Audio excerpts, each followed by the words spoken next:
बिहार सक्षमता परीक्षा का आयोजन 2024 में होने वाली है। इसके लिए सामाजिक अध्ययन से कुछ महत्वपूर्ण प्रश्नों को आप लोग के बीच रख रहा हूं, जो परीक्षा के दृष्टिकोण से बहुत ही महत्वपूर्ण रहने वाली है। तो आइए हम लोग एक एक प्रश्न को देखते हैं। उससे पहले मैं आपके सामने एक ट्रिक रखने जा रहा हूं, जो देखिएगा।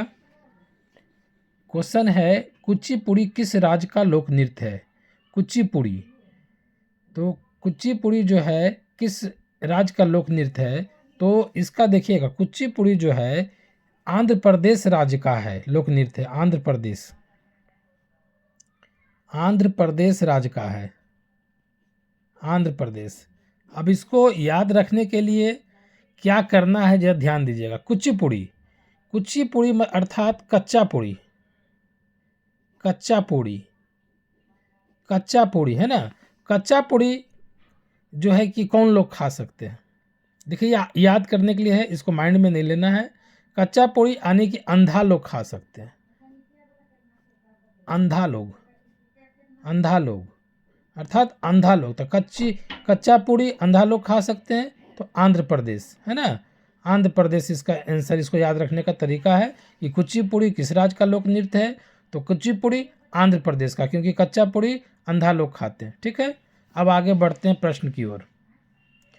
हमारा सबसे पहला प्रश्न है, भारत में राजनीतिक शक्ति का मुख्य स्रोत क्या है? ए मतदाता, बी संविधान, सी संसद, डी संसद एवं राज्य विधानसभा।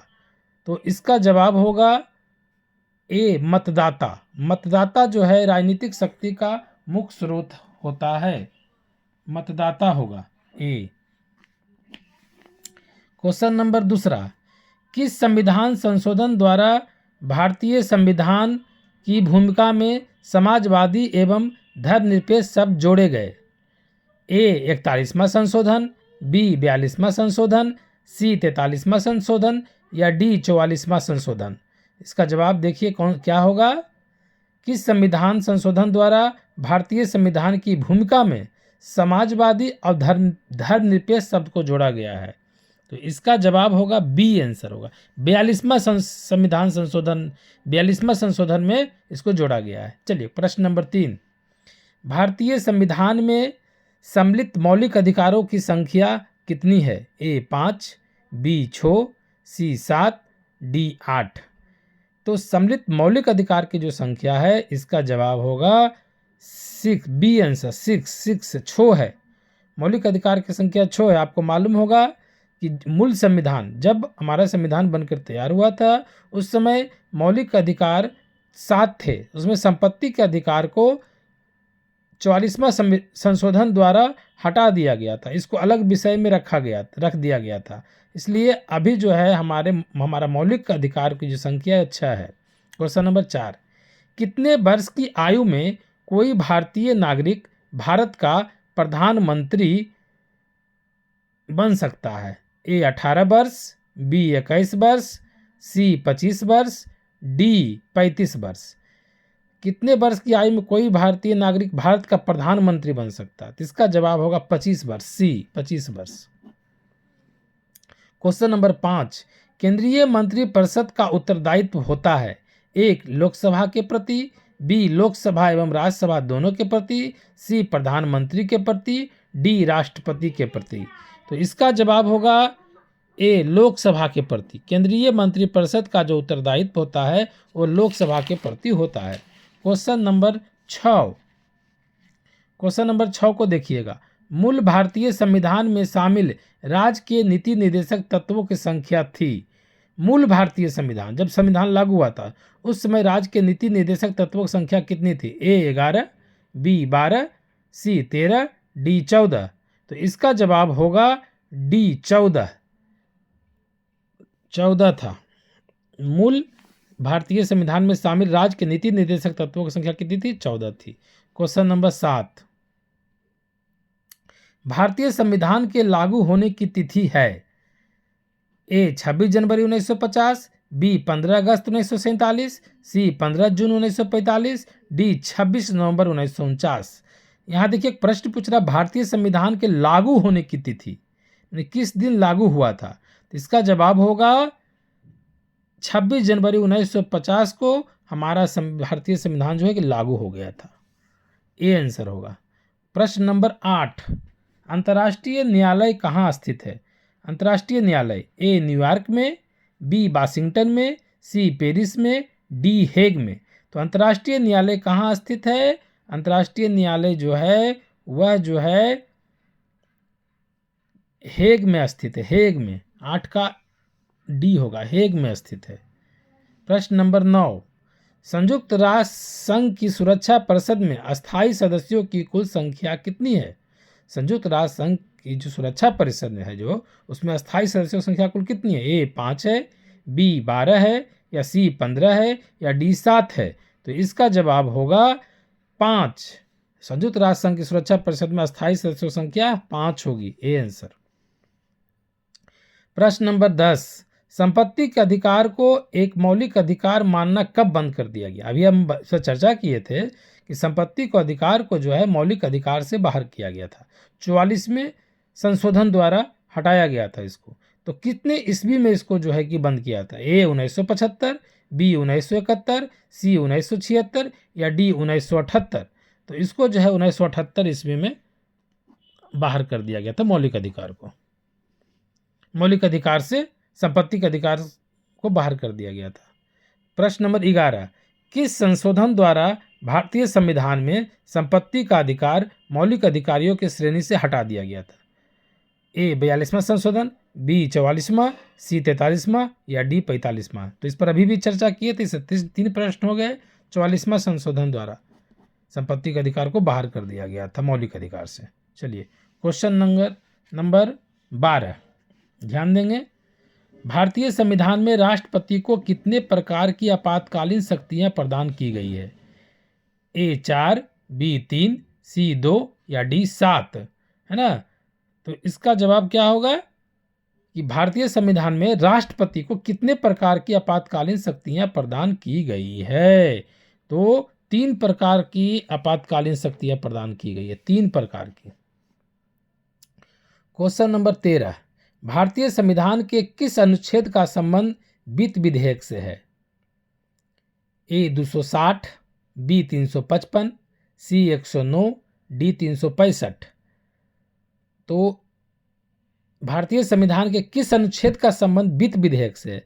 तो अनुच्छेद 109 का संबंध जो है वित्त विधेयक से है। सी आंसर होगा 109। क्वेश्चन नंबर 14, रामकृष्ण मिशन की स्थापना की थी, किसने की थी रामकृष्ण मिशन की स्थापना। ए स्वामी दयानंद सरस्वती ने, बी स्वामी विवेकानंद ने, सी देवेंद्र नाथ टैगोर ने, डी केशव चंद्र सेन ने। तो रामकृष्ण मिशन की जो स्थापना है वह स्वामी विवेकानंद द्वारा की गई थी। बी आंसर होगा स्वामी विवेकानंद। क्वेश्चन नंबर 15, रामायण के रचनाकार कौन है।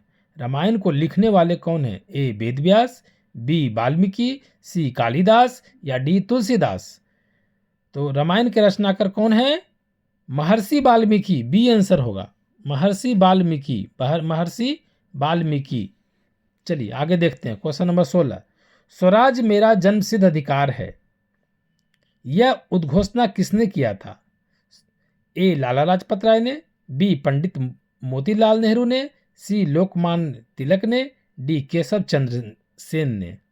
तो स्वराज मेरा जन्मसिद्ध अधिकार है, यह जो है नारा जो है यह लोकमान्य बाल गंगाधर तिलक ने दिया था। सी आंसर होगा इसका 16 का सी। क्वेश्चन नंबर 17, बंगाल में दोहरा शासन का अंत किस गवर्नर के शासनकाल में हुआ था। A Lord Warren Hastings, B Lord Clive, C Lord Barlow, या डी लॉर्ड कर्नवालिस। तो इसका आंसर क्या होगा बताइए। इसका आंसर होगा लॉर्ड वारेन हेस्टिंग्स। इसका आंसर होगा ए लॉर्ड वारेन हेस्टिंग्स। चलिए क्वेश्चन नंबर 18, भारत में सर्वाधिक गन्ना का उत्पादन करने वाला राज्य कौन सा है। गन्ना का ए तमिलनाडु, बी उत्तर प्रदेश, सी महाराष्ट्र, या डी पंजाब। तो इसका जवाब होगा उत्तर प्रदेश है। भारत में सर्वाधिक गन्ना का उत्पादन करने वाला राज्य कौन सा है? उत्तर प्रदेश, बी आंसर होगा। चलिए आगे बढ़ते हैं। प्रश्न नंबर 19, कपास की उपज के लिए उपयुक्त मिट्टी कौन सी होती है? ए लेटेराइट मिट्टी, बी लाल मिट्टी, सी कॉप मिट्टी या डी काली मिट्टी। तो इसका आंसर, इसको याद रखने का तरीका है क से कपास है ना, और क से काली, यानी इसको काली कपासी भी कहते हैं, यानी कि काली मिट्टी में ही कपास की उपज होती है। तो इसका जवाब होगा डी, 19 का डी होगा। चलिए 20 नंबर क्वेश्चन, हड़प्पा संस्कृति से जुड़ा स्थल रंगपुर किस नदी के तट पर स्थित है? ए सिंध नदी, बी झेलम नदी, सी मादर नदी या डी गोदावरी नदी। हड़प्पा संस्कृति से जुड़ा स्थल रंगपुर, रंगपुर किस नदी पर स्थित है, किस नदी के तट पर स्थित है? तो इसका जवाब होगा मादर नदी, मादर, 20 का सी मादर नदी। क्वेश्चन नंबर 21, संयुक्त राष्ट्र संघ की स्थापना कब हुई? ए सन 1919 ईस्वी में, बी सन 1945 ईस्वी में या सी सन 1947 ईस्वी में या डी सन 1935 ईस्वी में। तो संयुक्त राष्ट्र संघ की जो स्थापना हुई सन 1947 ईस्वी में हुई थी, सी आंसर।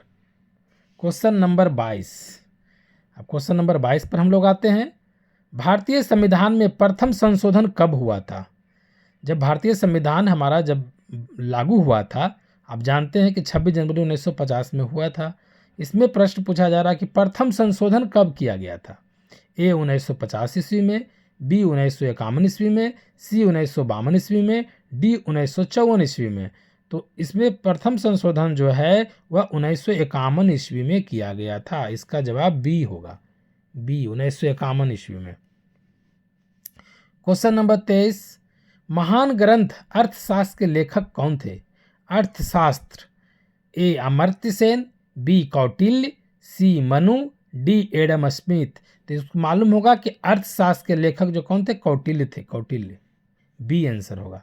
क्वेश्चन नंबर 24, तुम मुझे खून दो मैं तुम्हें आज़ादी दूंगा, यह नारा किनका था, किनके द्वारा कहा गया था? ए गांधी जी के द्वारा, बी सुभाष चंद्र बोस के द्वारा, सी बिपिन चंद्र पाल के द्वारा या डी दादा भाई नौरोजी के द्वारा। तो तुम मुझे खून दो मैं तुम्हें आज़ादी दूंगा, यह नारा जो है सुभाष चंद्र बोस जी ने दिया था, बी आंसर इसका होगा, बी। प्रश्न नंबर 25, सौरमंडल का सबसे बड़ा ग्रह कौन सा है? ए पृथ्वी, बी बृहस्पति, सी शनि, डी मंगल। इसको याद रखने का तरीका है, सौरमंडल का सबसे बड़ा ग्रह, बड़ा पूछ रहा है, बड़ा तो बड़ा से ब से बड़ा, ब से बृहस्पति, ब से बड़ा, ब से बृहस्पति, बी आंसर। ठीक। प्रश्न नंबर 26, आगरा शहर का निर्माण किसने करवाया था? आगरा शहर का यहाँ पूछा जा रहा है ना। ए कुतुबुद्दीन ऐबक, बी रजिया सुल्तान ने, सी सिकंदर लोदी ने या डी शाहजहां ने। तो आगरा शहर का जो है निर्माण किसने करवाया था? तो सिकंदर लोदी ने करवाया था, सिकंदर लोदी, सी आंसर होगा, सिकंदर लोदी ने करवाया था। प्रश्न नंबर 27, भारत में योजना आयोग का पदेन अध्यक्ष कौन होता है? भारत में योजना आयोग का पदेन अध्यक्ष कौन होता है? तो देखिएगा, इस ए में प्रधानमंत्री, बी में योजना मंत्री या सी में वित्त मंत्री या डी में उपयुक्त में से कोई नहीं। तो योजना आयोग का पदेन अध्यक्ष प्रधानमंत्री होगा, ए आंसर होगा, ए प्रधानमंत्री। क्वेश्चन नंबर 28, भारत का उपराष्ट्रपति चुना जाता है? ए राष्ट्रपति द्वारा, बी राज्य विधानसभा के सदस्यों द्वारा, सी राज्यसभा के सदस्यों द्वारा या डी लोकसभा तथा राज्यसभा के सदस्यों द्वारा। तो भारत का उपराष्ट्रपति जो है वह चुना जाता है लोकसभा तथा राज्यसभा के सदस्यों के द्वारा, है ना। लोकसभा और राज्यसभा यानी उच्च सदन और निम्न सदन के सदस्यों द्वारा चुना जाता है। उच्च सदन लोकसभा को कहा जाता है और निम्न सदन राज्यसभा को कहा जाता है। ठीक है, आगे बढ़ते हैं। क्वेश्चन नंबर 29, किस संवैधानिक संशोधन द्वारा भारत में पंचायती राज व्यवस्था को लागू किया गया? ये बहुत महत्वपूर्ण प्रश्न है, बार बार परीक्षा में पूछा जाता है कि यह पंचायती राज से संबंधित है कि किस संवैधानिक संशोधन द्वारा भारत में पंचायती राज व्यवस्था को लागू किया गया? ए 72वां, बी 73वां, सी 74वां या डी 75वां। तो इसका जवाब होगा 73वां संशोधन द्वारा, बी आंसर होगा। 73वां संशोधन द्वारा, संवैधानिक संशोधन द्वारा जो है भारत में पंचायती राज व्यवस्था को लागू किया गया है।